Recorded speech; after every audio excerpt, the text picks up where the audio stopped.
내에서 팹을 가지고 있다라는 희소성이 있죠. TSMC는 원래 미국에서 생산하는 2나노는 한 2028년 정도 돼야 되거든요. 한 2년 정도의 갭이 있습니다. 그러면 미국 입장에서는 당장 TSMC를 대체할 카드가 필요한 건데 거기에 삼성 파운드리가 낙점됐다라고 봐야 될 것 같고요. 인텔이 생각보다 더 못하면서 우리 입장에서 좀 시간을 벌었다라는 거예요.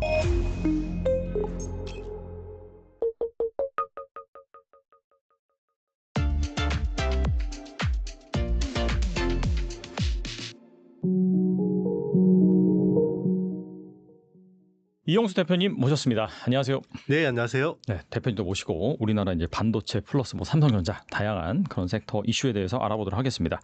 일단 이 반도체 수출이 4개월 연속 최대 실적을 기록했습니다. 이 메모리 반도체 가격 상승과 HBM이라든지 DDR5라든지 수요 확대가 주요 원인으로 꼽히는데 이런 호조세가 하반기까지 이어질 수 있을까요?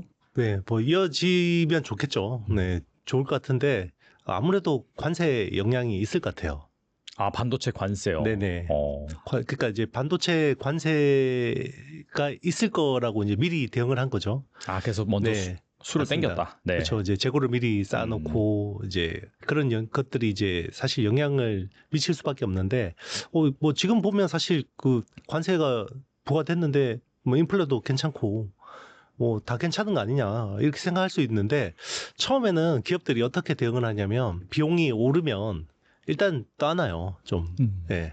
자기들 마진에서 이제 충분히 이제 어느 정도 디펜스를 하고요. 바로 가격 전가하면 소비자들 저항이 커지기 때문에 일단 이제 기업들이 마진으로 이제 좀 어느 정도 상쇄하는 부분이 있고 그리고 재고를 미리 쌓아놓죠. 이제 뻔히 관세가 부과될 것 같으면 재고를 좀 이제 미리 쌓아놓는 부분들이 있고 그게 이제 재고가 다 소진되면 어떻게 되냐. 그리고 이제 기업들도 적자를 내면서 팔 수는 없잖아요. 그렇죠. 그러면 이제 마진이 어느 정도까지 이제 양보를 하다가 결국은 소비자들한테 전가를 할 수밖에 없는데 그 시점이 이제 매달 갈수록 우리가 이제 데이터 가지고 확인을 할 수밖에 없는데 그러면 이제 그 관세 영향이 추가된 이제 그 가격을 소비자들이 사야 되잖아요. 특히나 미국 소비자들이 거기서 이제 아무도 확신을 못 하는 겁니다. 네. 그러니까 결국은 영향이 있지 않을까라고 보는 거고 그러면 이제 반도체가 들어가는 최종재를 보면 B2B AI 인프라 쪽에 이제 서버에 들어가는 것들은 비용이 올라가도 어느 정도 상쇄가 될 것 같아요. 왜냐하면 이거는 이제 인프라의 성격이 강하기 때문에 어느 정도 상쇄가 되고 그리고 이제 트럼프가 감세 법안을 또 최근에 통과시켰잖아요. OBBA라는 법안을 통해서 빅테크들의 EPS를 개선시켜 줬어요. 그래서 이제 그런 것들을 관세 충격을 어느 정도 상쇄할 수 있는 여지들이 있는데 B2C가 애매하죠. 네. 스마트폰이나 PC. 최근에 이제 스마트폰이나 PC 잘 팔리잖아요.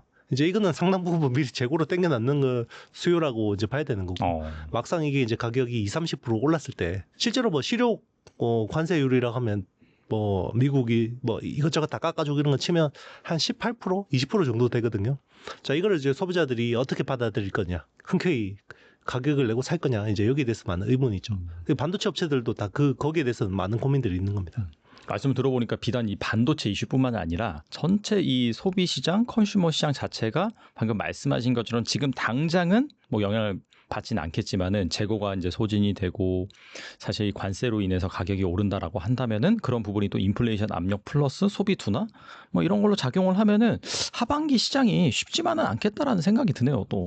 네, 맞습니다. 이게 반도체라는 게 우리는 이 반도체만 따로 떼서 파는 게 없잖아요. 그렇죠. 거의 대부분 완제품으로 파는 건데 그게 이제 결국 이제 글로벌 경기 영향, 소비 영향을 받을 수밖에 없기 때문에 특히나 이제 지금은 세계 무역 질서가 바뀌는 상황이기 때문에 여기에 대해서 그 누구도 예단할 수 없을 거라고 보고 있고 실제로 불확실성이 되게 크다고 봐야죠. 만약에 하반기가 계속 이렇게 지금 같은 추세로 반도체 가격이 오른다 그러면 지금이라도 사야죠.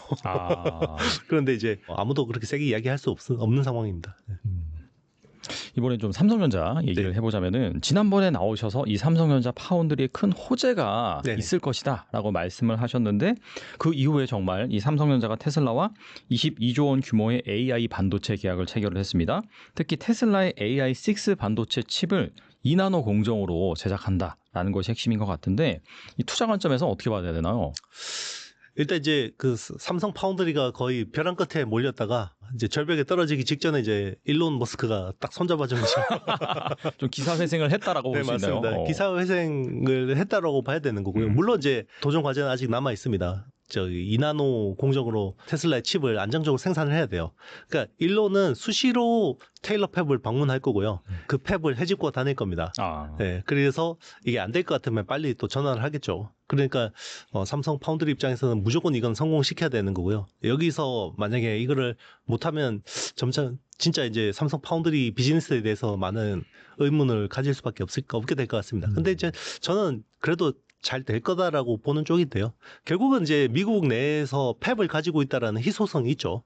특히나 뭐 선단 공정, 5나노, 4나노, 3나노, 뭐 2나노 이렇게 선단 공정을 할 수 있는 팹을 가지고 있다라는 건 굉장히 큰 메리트고, 그리고 이제 TSMC도 물론 이제 뭐 애리조나에다가 팹을 크게 꾸리고 했지만 두 회사 간의 약간 전략이 좀 다르거든요. TSMC도 원래 N-1이라는 정책이 있어요. 그래서 맞아요. 원래 네네. 본사에서 최첨단 공정을 하면 해외 팹은 보통 한 세대 정도 뒤처진, 한 세대, 두 세대 뒤처진 팹들을 꾸리거든요. 그래서 지금 2나노 같은 경우는 TSMC는 올 하반기에 아마 본사에다가 세팅을 할 거고, 실제로 근데 이제 미국에서 생산하는 2나노는 한 2028년 정도 돼야 되거든요. 27년, 28년 정도 돼야 되기 때문에 한 2년 정도의 갭이 있습니다. 뭐 이거는 왜 그렇게 하냐면 대만이라는 국가가 정말 이제 생존이 달린 문제예요. TSMC라는 게 없으면 대만을 지켜줄 이유가 굉장히 많이 줄어들거든요. 미국 입장에서는. 뭐 트럼프가 이번에 푸틴하고 협상하는 거 봤잖아요.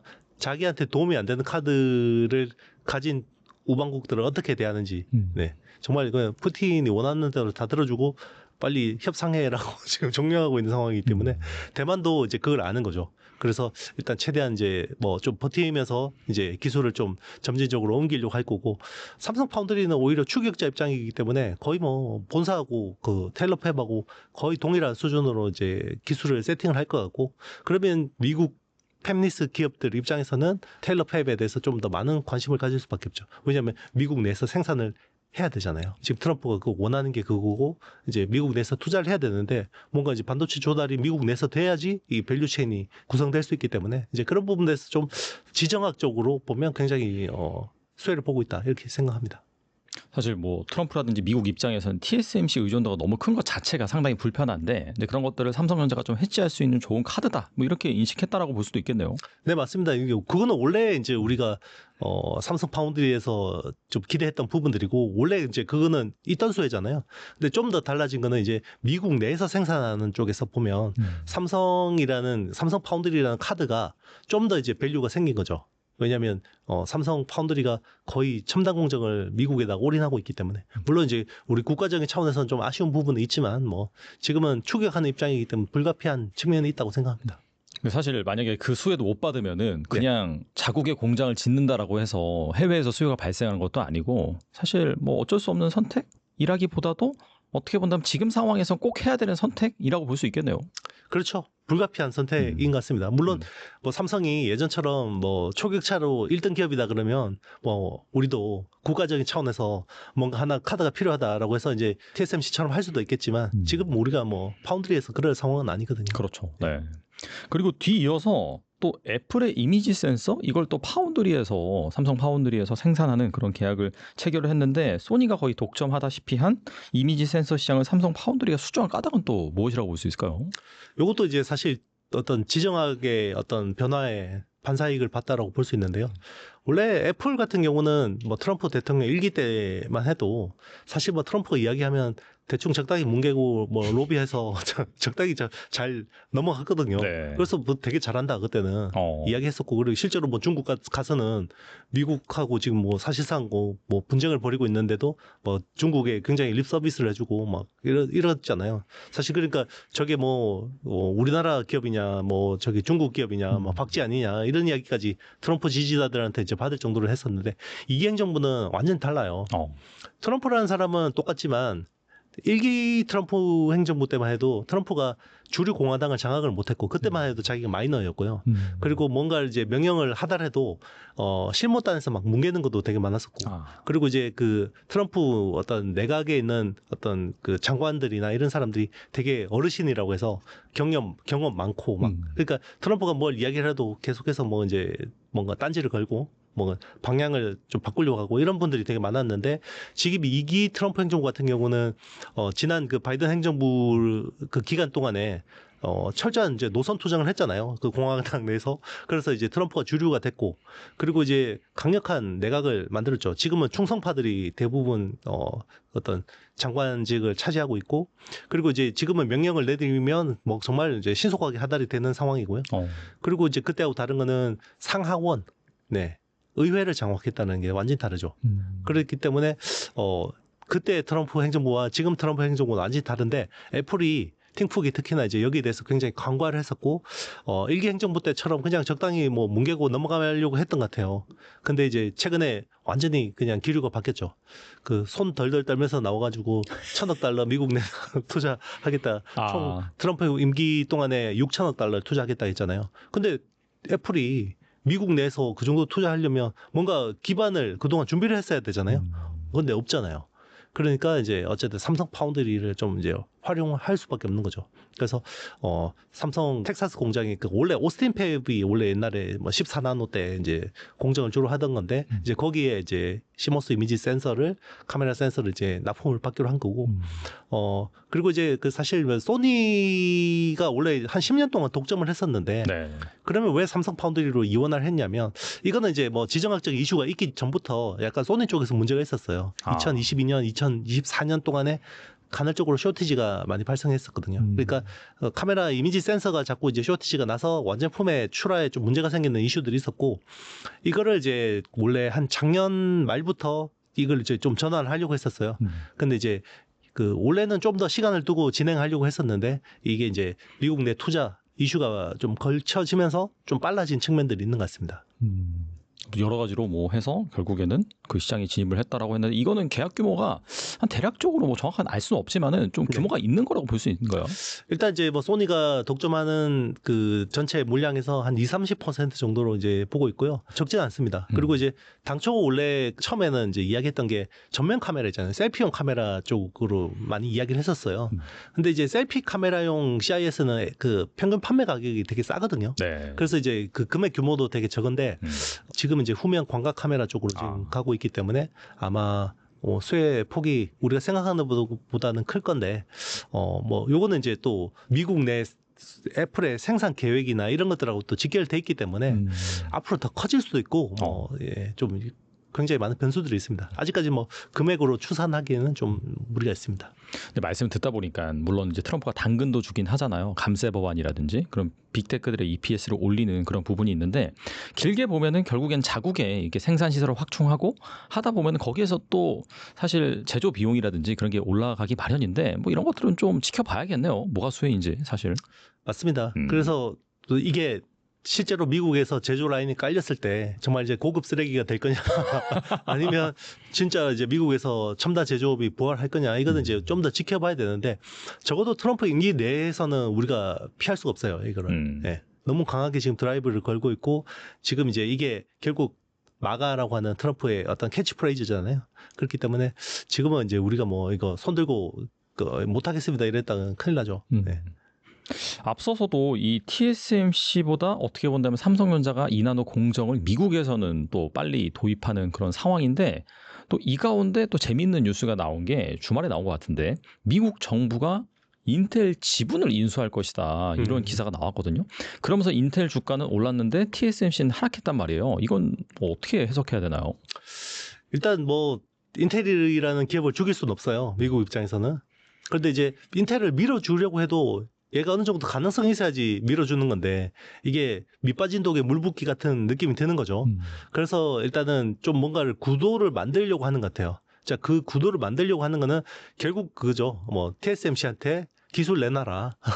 그리고 이제 인텔의 지분 투자 참여시키고, 자, 이제 그런 식으로 진행을 할 것 같아요. 그래서 TSMC의 의존도를 낮추고 미국의 어떤 안보 상황을 본인들한테 유리하게 좀 끌고 가려고 하는 것 같은데, 그게 이제 주가로 좀 프라이싱이 된다고 볼 수 있는데, 다행스러운 점은 이게 좀 더 우리 입장에서는 인텔이 생각보다 더 못하면서 우리 입장에서는 좀 시간을 벌었다는 거예요. 삼성전자 입장에서요? 맞습니다. 이게 만약에 인텔이 미국 정부가 충분히 지원을 했었잖아요. 칩스법을 통해서. 만약에 그때 부활을 했었다 그러면 우리한테 끔찍한 결과가 벌어졌을 겁니다.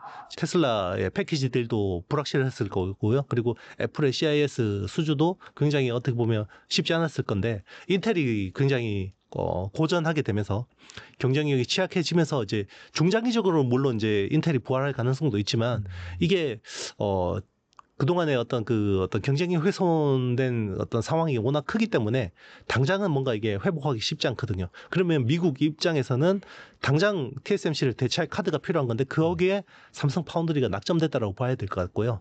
중장기적으로는 삼성 파운드리도 지금 충분히 경쟁력을 확보하지 못한다 그러면 이번에 이제 테슬라의 딜이나 뭐 애플의 딜 같은 것들을 안정적으로 뭔가 안착시키지 못한다 그러면 언제든지 인텔한테 다시 또 위협을 받을 수 있는 상황이죠. 그래서 우리 입장에서도 그렇게 뭐 지금 뭐 눅눅한 상황은 아닙니다. 뭐 기회는 있지만 굉장히 또 위험하다 이렇게 생각합니다.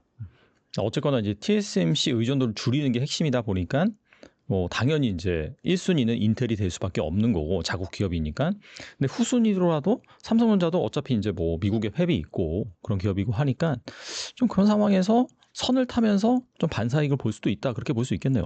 맞습니다. 그래서 우리 입장에서는 지금 삼성 파운드리 특히나 이제 한국이라는 국가 차원에서도 테일러 팹에다 올인을 할 수밖에 없는 거예요.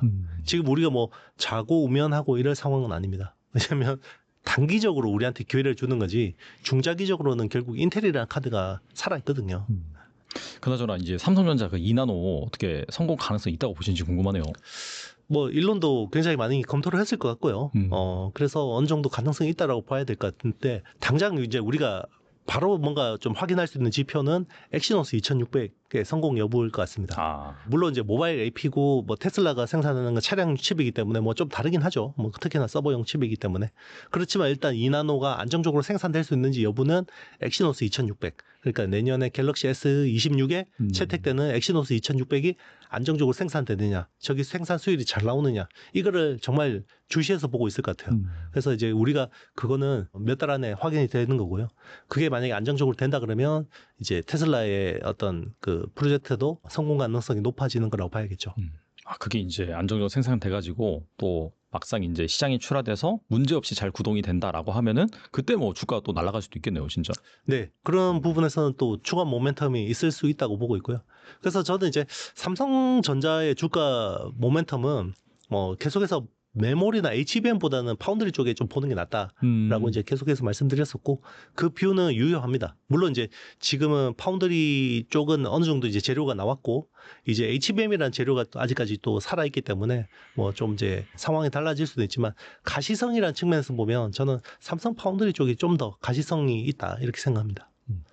그리고 삼성전자가 일본 요코하마에 2,500억을 투자해서 최첨단 패키징 연구소 설립을 발표했습니다. 이 TSMC가 파운드리와 패키징을 결합한 턴키 서비스로 시장 점유율을 확대하는 가운데 이번 투자가 삼성전자가 TSMC를 추격할 만한 발판이 될 수 있을까요? 일단 이제 그 TSMC라는 회사의 경쟁력은요. 뭐 산단 공정도 굉장히 잘하는 회사인데 패키징 특히나 어드밴스드 패키징이라는 기술이 굉장히 압도적이에요. 그래서 우리가 AI 반도체, AI 가속기 시장 전망 추정할 때 뭐부터 보냐면 TSMC의 코어스 캐파부터 봅니다. 코어스라는 게 이제 2.5D 패키징이죠. 이제 뭐 GPU하고 HBM을 3층 구조로 만드는 거죠. 그 인터포저로 이렇게 연결하고 그 밑에 이제 프립치 BGA 구조로 이제 이렇게 3층으로 이렇게 연결하는 주상복합 구조라고 하죠. 이제 그런 식으로 하는 건데 그 패키징이 제일 중요한 거고요. 그리고 이제 이게 점점 더 확장이 되는 흐름입니다. 이제는 앞으로는 웨이퍼 단계 수준의 정말 이제 칩을 병렬로 쭉 연결해서 이제 웨이퍼 수준의 칩의 패키징을 만들려고 하고 있거든요. 그게 이제 최근에 TSMC가 공개한 SOUX라는 거죠. 뭐 시스템 온 웨이퍼 X. 그러니까 웨이퍼 한 판에다가 그냥 패키징을 해버리는 건데 여기는 PCB 없이 하는 겁니다. 그러니까 PCB 없이 기존의 GPU하고 HBM 같은 것들을 RDL 베이스로 해서 이제 다 연결하는 그런 패키징들이 되고 있고 지금 이제 테슬라가 하는 AI6 같은 칩도 원래 그 AI4나 5 같은 경우는 엣지 디바이스용 칩이었거든요. 그러니까 테슬라 자율주행 차용 FSD 칩이거든요. 근데 AI6 같은 경우는 엣지 쪽도 쓰긴 하지만 엣지보다 더 중요한 게 서버용 칩이에요. 그래서 서버 특히나 이제 추론용 AI 쪽으로 이제 쓰려고 만드는 칩이기 때문에 요거를 패키지를 굉장히 크게 만드는 게 중요한데 그걸 이제 뭐 최근에 SOP라고 하죠. 뭐 시스템 온 패널 이렇게 해가지고 이제 큰 패널 하나에다가 그냥 이제 굉장히 큰 규모로 이제 실장하는 그런 식으로 이제 계속 기술이 이제 진화 발전되는 건데 삼성이 사실 코어스 쪽에서는 정말 이제 밀렸어요. 코버스에 대비되는 기술이 iCube라는 기술인데 네. 그게 이제 굉장히 많이 늦어졌고요.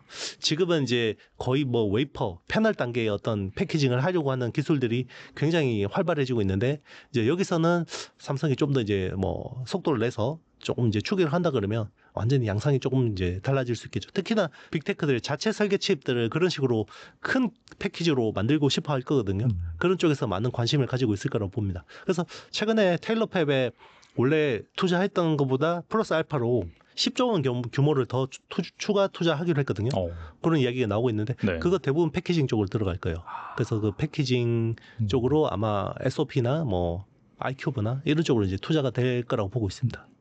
안 그래도 뭐 최근 삼성전자가 초대형 반도체 패키징 기술인 SOP 시스템 온 패널 상용화를 추진 중이라고 보도가 나왔는데 이게 만약에 이게 고도화될 경우에는 삼성전자가 테슬라의 차세대 도조 AI 슈퍼컴퓨터 패키징 공급망에 진입할 가능성도 거론되고 있는데 이 가능성 어떻게 보시나요? 그러니까 이제 그 미국 내에서 그 테슬라의 AI6 칩을 생산하잖아요. 요거도 웨이퍼잖아요. 전공정만 하는 건데 삼성은 후공정 라인이 미국 내에서 별로 없거든요. 그러니까 이제 그러면 이거를 어떻게 해야 되냐? 웨이퍼 단계로 비행기를 가지고 아시아로 가져와서 패키징해서 납품할 거냐 이런 이슈들이 되게 많았었거든요. 초창기에는 아마 뭐 그런 식으로 할 수도 있을 것 같아요. 그래서 웨이퍼만 만들어서 비행기로 특송으로 보내서 아시아에서 패키징을 해서 다시 미국으로 가져가는. 그런데 물류가 굉장히 복잡해지고 거기서 또 수율이 떨어지고 할 거 아니에요.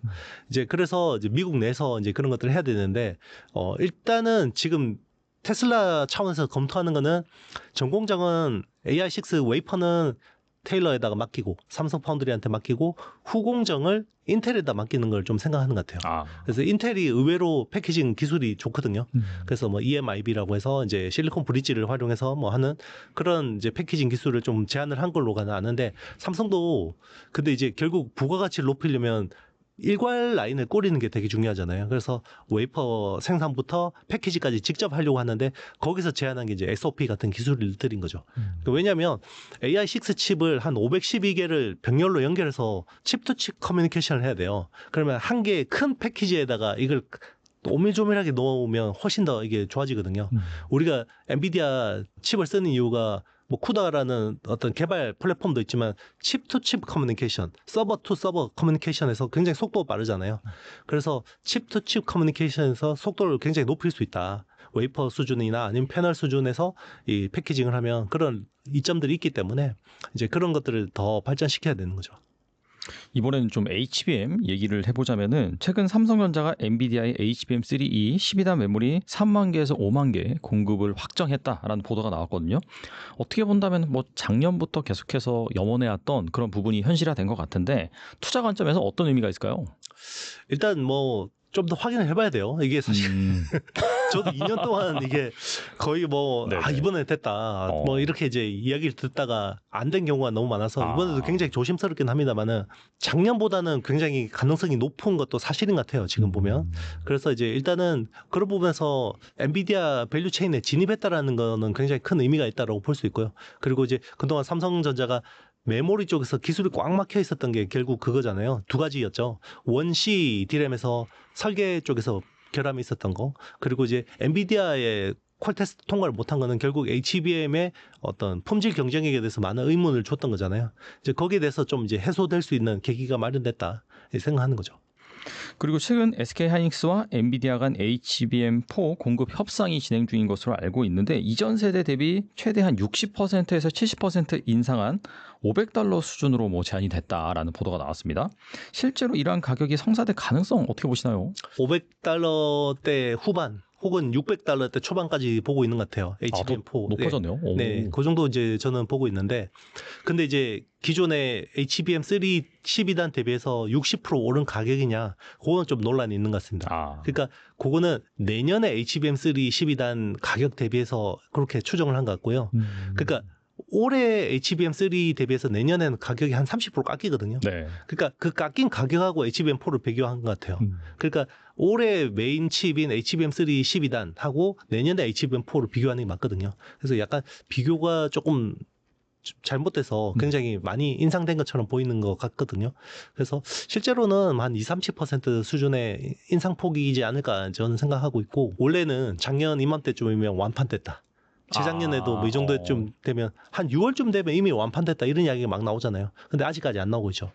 그래서 이번에 좀 주목할 부분은 두 가지 포인트예요. 일단 연단위 계약이 아닐 수도 있습니다. HBM4가. 네네. 네. 그러니까 그 동안에 SK 하이닉스하고 엔비디아는 연단위 계약을 했었어요. 그러니까 1년 동안 계약한 가격과 물량대로 사갔거든요. 근데 아마 이번에는 조금 엔비디아가 쪼개서 계약을 했을 것 같다. 그래서 초도 물량은 일단 그런 식으로 많이 높게 하고, 그러면 이게 뭐 반기가 될지 뭐 분기가 될지는 모르겠습니다만은 그 뒤로 추후로 또 계약 협상을 하자 다시 그렇게 이야기를 한 것 같은데, 요거 변수는 결국 하반기에 마이크론과 삼성전자 HBM4 샘플을 보고 판단할 것 같습니다. 그러면은 예전과는 확실히 뭔가 HBM 수혜가 사실 당연히 늘어나는 것도 맞고 실적이 좋아진 것도 맞지만은 주가는 성장률에 가장 민감하잖아요. 여기에서 상승 탄력이 좀 둔화될 수도 있다? 그렇게 볼 수도 있겠네요. 지금 그게 SK 하이닉스 주가에 프라이싱 된 겁니다. 그래서 HBM의 비즈니스 구조가 작년하고 다르네? 내년 계약은 왜 이렇지? 그리고 왜 빨리 엔비디아하고 SK 하이닉스의 계약이 빨리 마무리가 되지 않지? 최근에 나온 이야기는 마이크론은 이미 내년 협상 마무리했다고 하잖아요. 제가 보기에는 굉장히 가격으로 치고 들어갔을 가능성이 있다고 생각합니다. 그러니까 마이크론이 물량 확보를 하기 위해서 가격을 좀 많이 깎았을 것 같다. 그러면 이제 하이닉스 입장에서는 안 좋죠. 그래서 하이닉스 입장에서는 지금 승부수를 던져야 됩니다. 엔비디아한테 끌려가서 마진이 축소된 상태로 내년 비즈니스를 할지, 아니면 후발주자들하고 우리의 기술 격차가 여전히 크기 때문에 여기서 엔비디아하고 제대로 한번 붙어볼지. 자, 이거를 우리가 작년 재작년에 TSMC하고 엔비디아 사이의 협상에서도 똑같이 봤어요. 근데 결국 누가 이겼을까요? TSMC가 이기지 않았나요? 맞습니다. 그렇죠. TSMC가 이겼어요. 그래서 SK 하이닉스 같은 경우는 만약에 기술에서 자신이 있다 그러면 TSMC처럼 한번 강하게 나가는 것도 방법입니다. 그래서 설령 뭐 지금 이제 그 엔비디아 어떤 칩에서 납품 비중이 뭐 한 70-80% 될 거예요. SK 하이닉스 HBM이. 이게 뭐 절반, 그러니까 한 50%대로 깎인다고 하더라도 저는 마진을 훼손하는 거는 회사의 성장 방향에서 좋지 않다고 생각합니다. 그래서 일단 그런 식으로 가고, 그러면 엔비디아에서 빠지는 물량을 어떻게 상쇄하냐? 자, 더 좋은 가격으로 받을 수 있어요. ASIC 업체들 있잖아요. 빅테크들의 자체 ASIC 설계 쪽에 대부분 HBM이 채택됩니다. 그러면 자, 이들 업체들한테 엔비디아보다 더 좋은 가격으로 HBM을 받으려면 부가가치를 높여야겠죠. 그래서 엔비디아에 해주는 것처럼 커스텀 설계 서비스를 해주는 것도 방법이에요. 그러니까 지금 SK 하이닉스가 HBM에 커스텀 설계를 해주는 거는 엔비디아밖에 없거든요. 근데 그거를 이제 뭐 마이크로소프트나 아니면 뭐 구글이나 메타에다가도 제안을 한다 그러면 부가가치를 더 훨씬 높일 수 있죠. 대신에 이제 물량이 분산되고 이제 관리 포인트가 늘어나는 거는 조금 이제 안 좋을 수 있지만, 저는 SK 하이닉스가 결국 그 AI 혁명에서 회사가 제대로 레벨업이 되려면 메모리를 하는 파운드리 회사가 돼야 된다고 생각하거든요. 자, 여기서 만약에 엔비디아가 원하는 대로 그냥 따라간다 그러면 그냥 또 메모리 회사가 되는 거예요. 그러면 또 메모리가 사이클대로 또 저렇게 깎이는구나 라고 되는 거죠. 그래서 새로운 비즈니스 구조를 한번 만들어 보는 것도 기술력이 있다면 한번 해볼 만하다고 생각합니다. 그러니까 메모리 회사에 TSMC가 가는 길을 선택을 해야지 장기적으로 봤을 때도 좀 유망하다. 멀티플도 높게 받을 수가 있고요. 맞습니다. 그래서 뭐 삼성전자나 마이크론하고 비슷한 수준의 제품밖에 못 만든다 그러면 그거는 부가가치가 없다고 봐야겠죠. 네. 그런데 점점 더 커스터마이징 서비스를 요구하고 있잖아요. 거기에 대해서 그 정도 편익을 줄 수 있다 그러면 충분히 가격으로 정가를 할 수 있겠죠. 거기에 대한 또 뭔가 이제 뭐 리트머스 시험지가 되겠죠. 내년 시장은. 그렇다면 삼성전자의 HBM4 공급 가능성에 대해서 어떻게 보세요? HBM4는 공급은 될 것 같습니다. 이제 그런데 물량을 얼마나 담당하게 되느냐, 이게 여기에 이제 관건이 있는 거고요. 지금 이제 마이크론하고 삼성전자는 굉장히 세게 이야기를 하고 있죠. 그래서 뭐 내년에 두 회사가 한 40% 이상의 물량을 담당할 거다라고 이야기하고 있고, 엔비디아도 이제 그걸 믿고 하이닉스한테 좀 이제 혹독하게 이야기를 하는 거겠죠. 그런데 이제 그건 또 가봐야 하는 거죠. 최근 AI 반도체 시장에서 이 소캠이 제2의 HBM으로 주목을 받고 있습니다. SK하이닉스와 삼성전자도 양산을 공식화했는데 이 소캠의 기술적 특징과 시장 성장 가능성 어떻게 보고 계시나요? 일단 소캠이라는 제품은요, 굉장히 의미가 있는데 우리가 메모리라고 하면 커머디티 제품이잖아요. 그게 이제 스페셜티 제품. 그러니까 이제 그 ASIC처럼 주문형 메모리로 바뀐 게 첫 번째 아이템이 HBM이고요. 그리고 두 번째 아이템이 소캠입니다. 근데 HBM하고 소캠이 좀 다른 거는 소캠은 HBM은 그냥 서버용 고가 쪽에 좀 포커싱이 돼 있는 칩이라고 하면 소캠은 B2C 특히나 온디바이스 AI 쪽에서 굉장히 가능성이 있는 칩이에요. 물론 뭐 소캠을 서버에도 씁니다.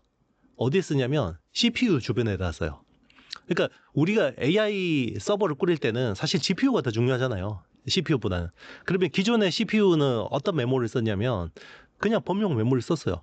그 기존의 그레이스라는 CPU는 주변에 LPDDR5를 썼거든요. 근데 이제 내년에 나오는 게 CPU가 이제 아키텍처가 바뀌잖아요. 엔비디아가 베라라는 CPU로 바뀌고 그리고 이제 GPU는 루빈으로 바뀌는데 베라 CPU부터는 이제 소캠 모듈이 4개가 채택이 돼요.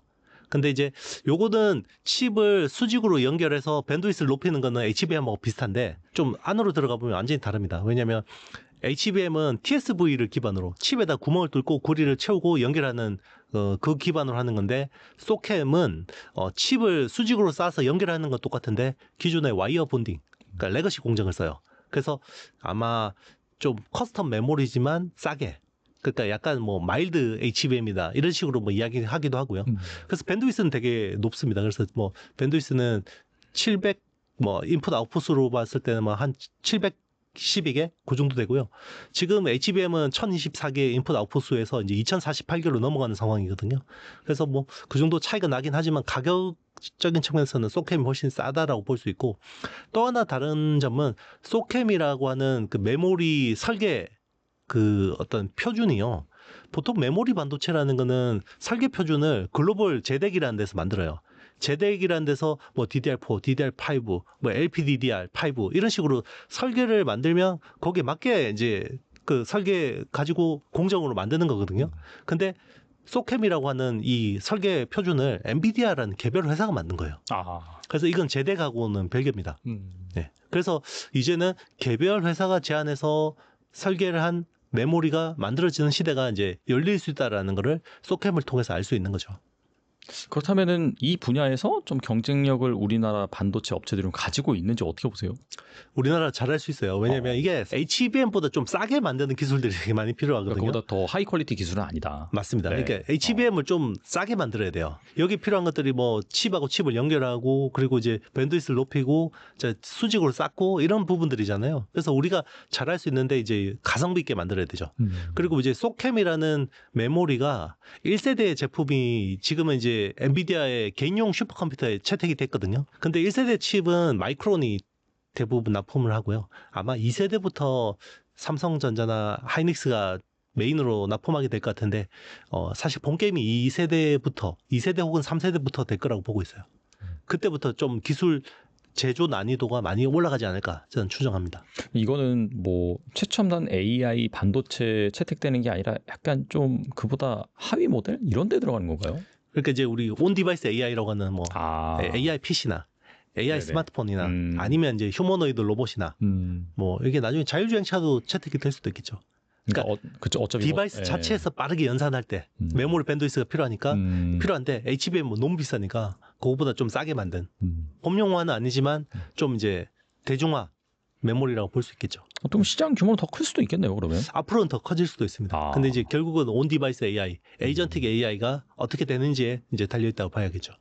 그리고 삼성전자 덕에 모처럼 만의 소부장 기업들도 강세를 보였더라고요. 때문에 이 코스닥 지수의 상승세가 또 예사롭지도 않은 그런 상황이었는데 한동안 소외되어 있다가 막 반등을 시작한 이 소부장 기업들 더 갈 수 있을까요? 더 갈 수 있습니다. 근데 제가 말씀드리는 건요, 롱텀으로.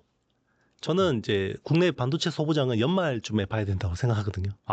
네. 그래서 최근에 이제 모멘텀 때문에 이제 관련 주가들이 좋긴 한데 제가 보기에는 8월, 9월이란 좀 허들이 녹록하진 않아요.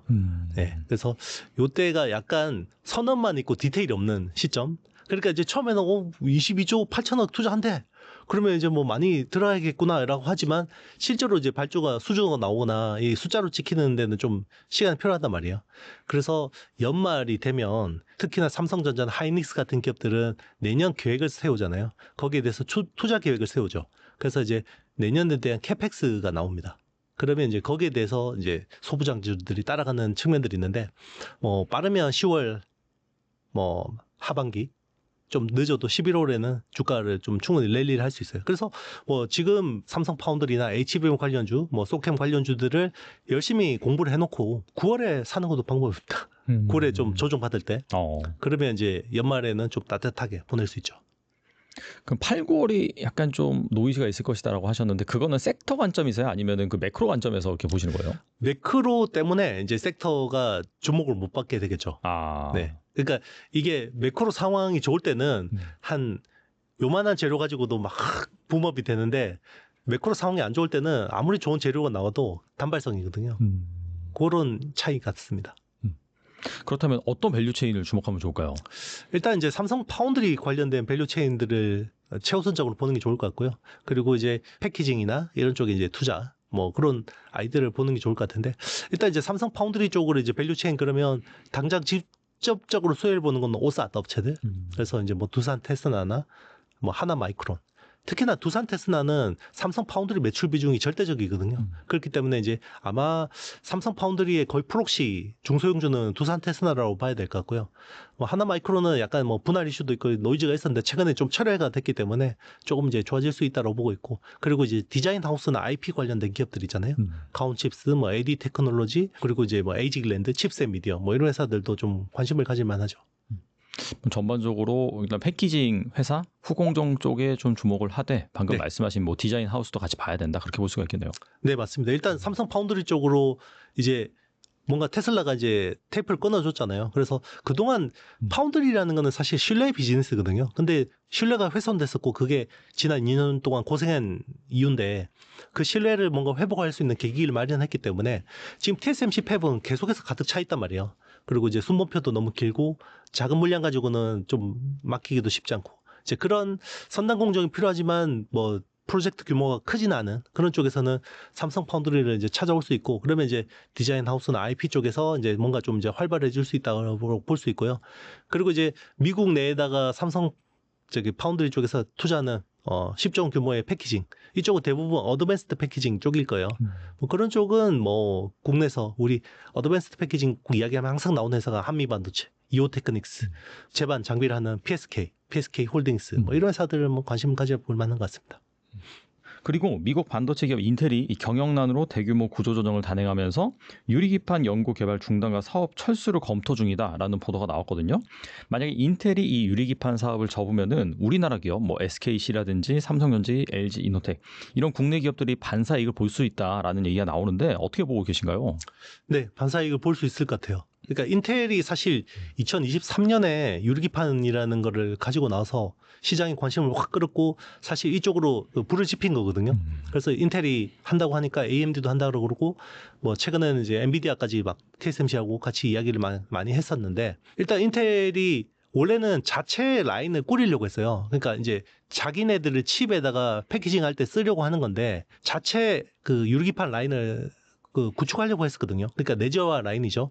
그리고 이제 그 일부는 또 외주 조달을 받으려고 했죠. 그래서 우리 입장에서는 그래도 인텔이 좀 이원화 과정이나 이런 쪽에서 우리가 뭐 좀 수혜를 볼 거라고 생각했는데 그러면 인텔이 자체 라인이 없어지면 거기 우리가 이제 상당 부분 담당을 하게 될 가능성이 높아지는 거고요. 기회가 있는 거고. 특히나 이제 미국에다가 팹을 깔았던 뭐 SKC 앱솔릭스 같은 회사들은 좀 이제 가능성이 있다라고 봐야 되는 거고요. 또 하나 이제 인텔이 그 사업을 정리하면서 고급 인력들, 유리기판 관련된 인력들이 있잖아요. 그런 쪽에 이제 핵심 인력들을 우리가 좀 데려올 수 있는, 유치할 수 있는 그런 가능성이 생긴 거죠. 그런 측면에서 우리한테는 나쁘지 않다. 그리고 최근에 좀 디스플레이 업황 자체도 굉장히 좋아지고 있잖아요. 그래서 이게 유리기판하고 디스플레이가 사실 다른 아이템이라고 보이지만 사실 거의 하는 회사가 겹치거든요. 그러니까 기존의 디스플레이를 하는 회사들이 새로운 성장 동력으로 먹거리로 이제 유리기판 쪽을 많이 이제 컨택을 하는데 최근에 이제 그 어떤 BOE하고 그 삼성 디스플레이하고 뭐 특허 이슈 소송 있었지만 맞아요. 네. 그런 쪽에서 이제 미국 내 시장에서 뭐 우리 디스플레이가 좀 더 이제 우위를 차지할 수 있는, 그리고 이제 이번에 테슬라의 패키지 딜에서도 삼성 디스플레이의 OLED를 테슬라 쪽에 납품하게 될 가능성이 높아졌거든요. 그러면 이제 캐시카우가 좀 든든해지면서 신규 사업까지 좀 뭐 된다 그러면 이게 선순환 구조가 되잖아요. 그동안에는 디스플레이 업황이 안 좋은데도 계속 신규 사업에 투자를 해야 되는 상황이기 때문에 재무적인 부담이 컸는데 이제 그런 것들이 좀 해소될 수 있는 상황이 생기고, 그리고 이제 시장 전반적으로 이제 인텔이라는 회사가 뭐 자체 생산을 포기하게 되면서 좀 우리가 또 반사이익을 누리게 되는 측면도 있는 거죠. 그 유리기판 사업이 인텔이 포기한다라고 해서 축소되는 건 아니고 더 상정할 룸은 확실히 있다라고 볼 수 있는 건가요? 그렇죠. 이제 인텔이 향후에는 자기네들의 CPU에다가 패키징 할 때 유리기판 쓰긴 써야 돼요. 이거는 이제 유리기판이라는 패널 자체가 뭐 어떤 방열이라든지 전송 속도라든지 이런 데서 메리트가 있는 것도 맞는데, 이게 또 이제 나중에 실리콘 포토닉스라는 이제 기술들이 적용이 되면 유리기판이 또 이제 굉장히 메리트가 있는 측면들이 있거든요. 그리고 지금 우리 지난 시간에 말씀드렸지만 소우엑스 같은 그 웨이퍼 단계의 패키징이나 아니면 패널 단계의 패키징이나 이런 것들을 하려면 기존의 PCB 같은 경우는 그 어떻게 보면 단차라고 해야 되나, 이 유니폼미티가 안 나와요. 그러니까 패널 크게 만들면 이게 휘거든요. 구부러져요. 이렇게. 그러면 이게 패키징하기 되게 힘들어지는데, 유리 같은 재료는 물성 자체가 굉장히 매끈하거든. 그 단차가 별로 없어요. 그래서 이렇게 패널 크게 만들 때는 유리 기판이 또 메리트가 있죠. 그리고 최근 업계에서는 또 유리기판보다 유리 인터포저 쪽에 무게가 또 옮겨지고 있다라는 얘기가 나오는데, 유리 인터포저는 또 무엇이며 이거 더 주목받는 이유가 뭘까요? 일단 우리가 코워스라고 하는 기술을 중심으로 봐야 되는데요. 이제 GPU라는 게 있고 HBM이라는 게 있잖아요. 요게 2.5D로 패키징 연결되잖아요. 그러면 GPU 칩하고 HBM을 요 연결하는 그 바로 밑에 있는 패널 같은 판이 인터포저예요. 근데 기존에는 뭘로 쓰냐면 실리콘 소재로 씁니다. 반도체 칩하고 똑같은 소재예요. 그래서 어떤 식으로 하냐면 TSMC 같은 경우는 위에 GPU 같은 경우는 자기네들 생산하잖아요. 그게 보통 이제 3나노 뭐 2나노 수준이잖아요. HBM은 하이닉스한테 받아오잖아요. 요걸 가지고 패키징을 할 때 UMC라는 회사, 그 대만에 있는 TSMC에 이어서 이제 큰 그 파운드리 회사인데 UMC한테 요 실리콘 인터포저 패널을 받아와요. 그거를 가지고 이제 패키징을 하거든요. 그리고 이제 제일 밑에 들어가는 패널이 플립칩 BGA라고 해서 기존의 플라스틱 기판 기반이거든요. 위에 있는 실리콘 인터포저를 유리로 바꾸는 거는 유리 인터포저. 그 밑에 있는 플립칩 BGA를 유리 기판으로 바꾸는 거는 유리 코어 기판이라고 해요. 그래서 글래스 코어 기판이라고 하거든요. 그래서 두 개가 좀 다르죠. 정밀도 측면에서는 유리 인터포저가 훨씬 더 정밀해야 되고요. 선폭이라든지 라이트 앤 스페이스가 훨씬 더 디테일해야 되는 거고, 대신에 밑에 있는 플립칩 BGA를 대체하는 글래스 코어 기판 같은 경우는 라이트 앤 스페이스 같은 경우는 좀 유리 인터포저보다는 좀 덜한데 요거를 복층으로 쌓아야 돼요. 그러니까 플립칩 BGA라는 게 사실 복층 구조거든요. 그래서 이제 그런 부분에서 좀 어려움이 있죠. 그래서 최근에는 글래스 코어 기판을 좀 상용화를 하려고 했더니 레이어 단에서 이게 통신을 하려고 하니까 중간에 TGV로 구멍을 뚫고 구리를 채우는데 여기서 내구도가 안 나오는 거예요. 그래서 수율에서 많은 문제가 있어서 요건 좀 어렵겠다. 지금 그런 식으로 이제 이야기가 나오고 있고, 대신에 유리 인터포저는 한계층이잖아요. 그러다 보니까 이제 좀 정밀하게는 만들 수 있는데 대신에 이제 적층하는 그런 기술은 아니기 때문에 조금 더 이쪽이 빠르다. 이렇게 보는 것 같아요. 그리고 이제 웨이퍼 자체가 굉장히 이제 인터포저용 웨이퍼 수급 자체가 좀 어렵다 보니까 유리 인터포저로 좀 바꾸려는 니즈도 있는 것 같고요. 가격도 좀 싸고. 네. 우리나라 기업들이 잘 할 수 있을까요? 그렇다면? 일단 삼성전자에서 설계는 직접 하고 있고요. 공정은 삼성전기한테 아마 맡길 것 같아요. 그래서 삼성전기는 원래 글래스 코어 기판 쪽을 이제 좀 드라이브를 많이 걸었었고, 그리고 이제 SKC 앱솔릭스도 글래스 코어 기판 쪽으로 많이 신경을 쓰고 있었는데, 최근의 트렌드는 TSMC나 삼성 파운드리에서 인터포저 쪽으로 좀 초점을 맞추다 보니까 이제 모든 기술 트렌드가 다 그쪽으로 좀 흘러가는, 쭉 당겨가는 그런 느낌 같습니다. 그리고 최근 삼성전자가 일본 히타치의 가전사업부를 인수할 것이다라는 그 기사가 나왔습니다. 이에 앞서서 이 미국의 디지털 헬스케어 회사 젤수를 인수한다고 밝혔는데, 뭐 작년부터 보면은 뭐 레인보우 로보틱스, 시멘틱 테크놀로지, 플렉트 그룹 등 다양한 기업을 이 M&A 하고 있습니다. 이 삼성전자가 M&A로 그리는 큰 그림 무엇일까요? 결국 AI입니다. 네, AI를 하기 위해서 AI에 필요한 서비스 관련 기업들을 모으는 거고요. 그리고 이제 삼성은 사실 지금 뭐 자체 거대 모델은 없잖아요. 뭐 LLM을 하는 회사는 아니기 때문에 결국 삼성이 가지고 있는 제조 데이터나 고객 데이터를 기반으로 서비스를 만드는 게 되게 중요하거든요. 그러기 위해서 이제 피지컬 AI라고 하죠. 결국은 가전. 히타치 같은 회사들을 인수하는 거는 지금 가전 사업에서 무슨 부가가치가 있겠어요. 그 가전에 결국 AI가 올라가는 게 중요한 거죠. 그래서 그걸 이제 삼성은 하려고 하는 거고, 거기서 이제 또 여러 가지 콘텐츠들이 필요하잖아요. 그러려면 뭐 헬스케어 쪽이나 아니면 뭐 여러 가지 기술들을 가진 회사들을 가져오려고 하는 거고, 제가 보기에는 정말 중요한 딜은 이게 지분 투자가 될지 아니면 뭐 인수합병이 될지는 모르겠습니다만은 결국 나중에 이 AI라는 게 OS처럼 될 거거든요. 그러면 완제품을 만드는 회사들 입장에서는 OS가 굉장히 중요하잖아요. 안드로이드가 될지 뭐 이게 iOS가 될지 모르겠지만 결국 그 AI를 자기네들의 제품에다가 올려야 될 텐데, 자, 그 파트너를 누가 하고 손을 잡을 거냐. 지금 뭐 제일 유력한 거는 구글하고 하는 거죠. 구글 안드로이드하고 워낙 또 삼성이 좋은 관계고, 구글 제미나이 같은 경우도 굉장히 좋은 성능을 내기 때문에 제미나이를 올릴 가능성도 있는데, 뭐 멀티 OS를 할 수도 있는 거죠. 그 중에 하나가 이제 예전에 바다 같은 자체 OS를 하고 싶어하는 니즈도 있을 거고, 그러려면 이제 뭐 미국에 약간 세컨 티어에 있는 AI 업체를 지분 투자하거나 인수하는 것도 방법이겠죠. AI 업계 어떻게 보면 모든 디바이스를 좀 총괄하는 좀 그런 꿈을 그리고 있는 것 같긴 하네요. 말씀 들어보니까. 그렇죠. 이제 앞으로는 우리가 예전에 휴대폰이 피처폰에서 스마트폰으로 바뀔 때는 결국 OS가 휴대폰으로 올라가면서 완전히 바뀐 거잖아요. 그러니까 이제는 모든 영역에 AI가 올라가는 거예요. TV든 가전이든 자동차든 우리가 쓰는 모든 전자제품에는 이제 AI 기반으로 돌아가게 될 거거든요. 거기서 삼성이 단순히 엣지단에서의 제품만 만들면 부가가치가 없죠. 데이터도 쪽쪽 빨릴 수밖에 없는 거고. 그러면 자기네들이 적어도 미들웨어, 뭐 OS를 못 하더라도 미들웨어 정도는 해서 자기네들 어쨌든 그 어떤 핵심 데이터들을 계속 쌓아가는 게 중요하겠죠. 그 데이터를 기반으로 또 자기네들이 가공을 해서 AI 성능을 더 좋게 하거나, 물론 이제 API로 다른 AI를 가져오더라도 어쨌든 자체 기술이 있는 건 되게 중요한 거죠. 그리고 새 정부가 AI 3대 강국을 1호 국정 과제로 내세우고 국산 AI 반도체 개발과 100조 원 국민 펀드 조성을 추진하고 있습니다. 정부 주도의 성장 가능성이 부과되면서 투자 열기 역시 뜨거워지고 있는데, 현 시점에서 주목할 만한 AI 기업 뭐가 있을까요? 네, 결국 그 플랫폼 회사나 소프트웨어 기업들이 좀 수혜를 많이 볼 것 같아요. 물론 이제 하드웨어 쪽은 이미 뭐 엔비디아의 수혜를 보고 있었기 때문에 뭐 SK하이닉스나 뭐 삼성전자 같은 기업들은 새삼 거론할 필요는 없고, 한국형 소버린 AI가 된다 그러면 결국 이제 저는 네이버 그리고 이제 LG CNS 같은 회사들이 제일 수혜를 볼 수밖에 없을 거라고 생각합니다. 그래서 사실 소버린 AI도 하지만 지금 또 스테이블 코인, 통화 주권하고도 또 직결돼 있잖아요. 네. AI 주권도 중요한데 지금 통화 주권도 중요하기 때문에 그 두 가지가 다 진행되고 있는데, 그걸 두 개 다 공통적으로 하는 게 클라우드 기반의 어떤 풀스택을 가지고 있는 회사들이 유리하거든요. 그래서 국내에서 AI 하이퍼클로버 X가 뭐 퀄리티는 좀 떨어지지만 어쨌든 파운데이션 AI 모델을 가지고 있고, 클라우드도 가지고 있고, 데이터도 가지고 있고, 서비스도 가지고 있고, 모든 걸 풀스택으로 가지고 있잖아요. 그래서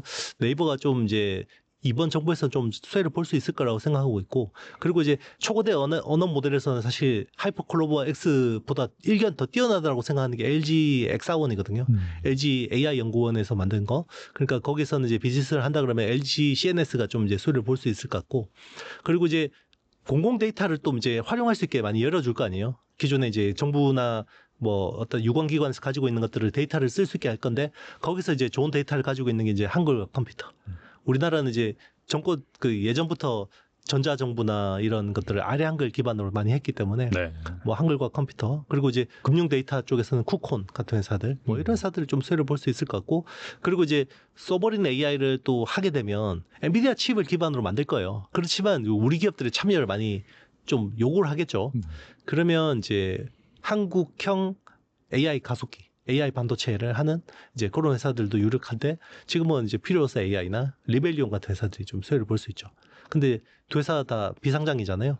그러니까 상장사로 보면 좀 재밌는 게, 리벨리온 AI는 TSMC 팹을 써요. 그래서 국내에서 VCA라고 하는데, 밸류 체인 얼라이언스라고 하죠. 이게 DSP하고 같은 말인데 VCA는 에이지글랜드예요. 그러니까 리벨리온이 좋아지면 에이지글랜드가 로열티를 많이 먹는 거고요. 그리고 이제 리벨리온 같은 경우는 삼성 파운드를 씁니다. 근데 여기는 AD 테크놀로지 하고 짓기로 돼 있어요. 그래서 약간 대리전 같죠. 그래서 에이지글랜드하고 AD 테크놀로지 이렇게 TSMC 팹이냐 삼성 파운드리 팹이냐 여기에 따라 좀 다르고 설계 능력은 두 회사가 거의 뭐 아주 훌륭합니다. 글로벌 수준입니다. 네. 그리고 AI 혁명의 주식 투자 사이클이 통상 10년이 아니라 절반 수준인 5년 내로 종료될 수 있다라고 말씀하신 걸로 알고 있는데 그러면 앞으로 얼마 남지 않았다고 볼 수가 있거든요. 뭐 2, 3년 정도 AI 분야에서 가장 유망한 투자처 어디라고 보시나요? 일단 이제 보통 우리가 테크 혁명이라고 하는 사이클은 10년 주기예요. 그래서 10년 동안 그러면 계속 주가가 가냐? 아닙니다. 이게 정점이라는 게 있거든요. 그래서 보통 그 10년의 테크 혁명에서 한 투자의 시계로 보면 정점은 한 절반이에요. 제가 보기에는. 그래서 보통 지난 모바일 혁명도 10년 동안 거의 진행됐는데 그 투자의 정점은 한 2014년, 15년이었거든요. 그러니까 14년이었어요. 그래서 2019년부터 시작됐다라고 봐서 거의 한 5년 정도 됐다고 봐야 되는데, 그게 이제 처음에는 인프라 쪽에 막 집중이 됐다가 이게 이제 소프트웨어 쪽으로 왔다가 거기 관련된 전력 인프라 쪽으로 왔다가 나중에는 디바이스 쪽으로 내려오는 이런 사이클을 그리거든요. 근데 2022년 11월에 AI 혁명이 시작됐잖아요. 그러면 투자의 시계로 보면 절반 5년인데 5년 중에 절반이 갔다고 봐야겠죠. 그래서 이제 앞으로 남은 거는 절반을 넘었고 이제 앞으로 남은 투자 시계로 보면 이제 온디바이스 AI가 제일 중요한 축이 될 것 같고요. 근데 이제 이거는 좀 시간이 좀 더 필요할 것 같아요. 온디바이스 AI가 생각보다 빨리 안 열리더라고요. 근데 이제 지금 AI 소프트웨어 쪽은 이제 뭐 워크로드나 이런 쪽으로 효율하는 거, 뭐 에이전틱 AI하고도 이제 AI 소프트웨어들이 관련돼 있기 때문에 뭐 그런 쪽으로 좀 주목할 만하고요. 요거는 근데 이제 대부분 수혜주들이 미국 쪽에 있어요. 그래서 국내 쪽은 아직까지 인프라 쪽에 많이 머물러 있거든요. 그래서 여전히 AI 인프라 쪽에 가속기 쪽에 밸류체인은 뭐 HBM이나 아니면 지금 전력 인프라 쪽이 굉장히 핫하잖아요. 그래서 전력 인프라, 뭐 변압기, 변전기, 그리고 거기 필요한 원전, 에너지 뭐 이런 쪽이 이제 지금 계속해서 당분간 올 하반기에는 좀 이제 계속해서 좀 더 이어질 수 있을 거라고 보고 있고, 저는 이제 내년이나 올 하반기쯤에는 이제 어느 정도 조정을 받고 다시 주도주가 형성될 때는 AI 소프트웨어 쪽도 가능성이 있다고 생각하고 있고요. 결국 우리가 이야기하는 DSP나 IP 쪽도 뭐 소프트웨어 쪽이잖아요. 뭐 그런 쪽이나 아니면 온디바이스 AI 뭐 이런 쪽에도 상당한 기회가 있다고 생각합니다. 뭐 온디바이스 AI라고 하지만 결국 피지컬 AI고 여기서 중요한 건 휴머노이드 로봇 같은 것들도 이제 관련이 있죠. 네, 오늘 나와주셔서 정말 좋은 말씀 많이 해주셨는데 끝으로 이 영상을 보고 계신 분들을 위해서 한 말씀만 부탁드립니다.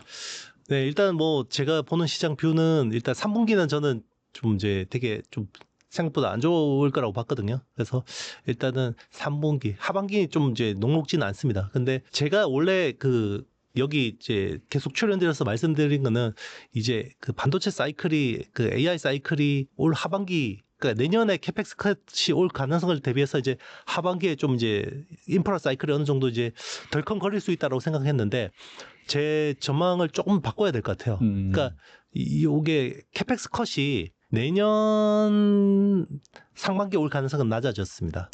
왜냐하면 네. 감세 법안이 통과됐고 감세 법안이 통과돼서 빅테크들의 EPS 총알이 두둑해졌어요. 그래서 아마 그걸 더 쏠 것 같아요. 그래서 제가 보기에는 내년 상반기에도 AI 캐펙스에 대한 부분들은 크게 문제가 없지 않을까. 그러면 하반기에 AI 인프라주 관련주들을 좀 이제 약간 조심해야 된다라는 거는 물론 이제 단기적으로 조정은 있을 것 같지만 제가 생각했던 것처럼 사이클이 끝날 정도로 그렇게 크게 조정은 없을 것 같다라는 좀 생각이 들고 있고요.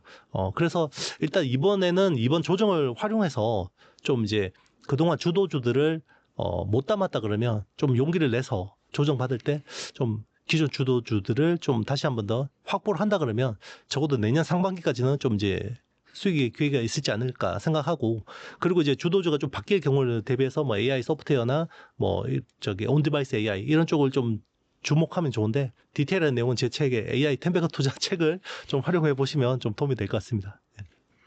네, 또 얼마 있지 않아서 조정이 올 가능성, 하반기에 증시가 약간 흔들릴 가능성에 대해서 말씀해 주셨는데 그동안에 이 좋은 주식을 담지 못하셨다라고 한다면은 방금 말씀하신 것처럼 또 책을 읽어보신다든지 아니면 또 강의도 하고 계시니까 거기에서 정말 어떤 기업이 이 AI의 핵심이 될지 그 부분을 한번 살펴보시면 좋을 것 같습니다.